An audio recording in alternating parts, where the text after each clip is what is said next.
বিশ্বকাপের গ্রুপ পর্বে আমেরিকার অধ্যায় শেষ করে বাংলাদেশ দল এখন ওয়েস্ট ইন্ডিজের সেন্ট ভিনসেন্টে। দক্ষিণ আফ্রিকার বিপক্ষে শেষ ম্যাচ করে সেদিন বিকেলেই বিমানবন্দরে যায় বাংলাদেশ। দক্ষিণ আফ্রিকার বিপক্ষে ম্যাচ শেষ করে সেদিন বিকেলেই বিমানবন্দরে যায় বাংলাদেশ। এরপর বিমানের জন্য অপেক্ষা ছিল 5 ঘন্টারও বেশি।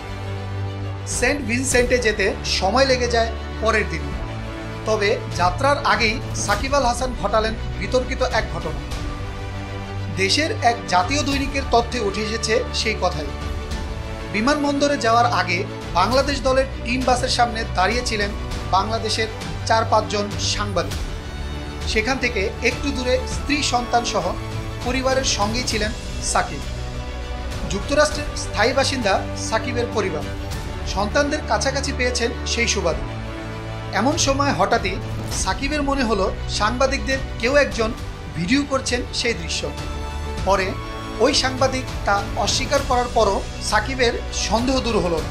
পরে সাংবাদিকের হাত থেকে মোবাইলটা নিয়ে নেন সাকিব। এরপর দূরে দাঁড়িয়ে থাকা আমেরিকার এক নিরাপত্তা কর্মীর হাতে দেন তিনি।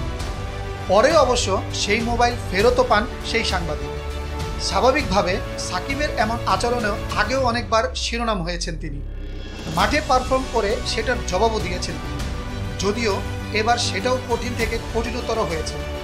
কারণ বর্তমান সময়ে ব্যাট বলেও বিবর্ণ দেখা যাচ্ছে সাকিবকে।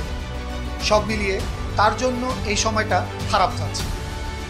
বিশ্বকাপে নিজের তৃতীয় ম্যাচে আগামীকাল রাত 8:30টায় নেদারল্যান্ডসের মোকাবেলা করবে বাংলাদেশ দল।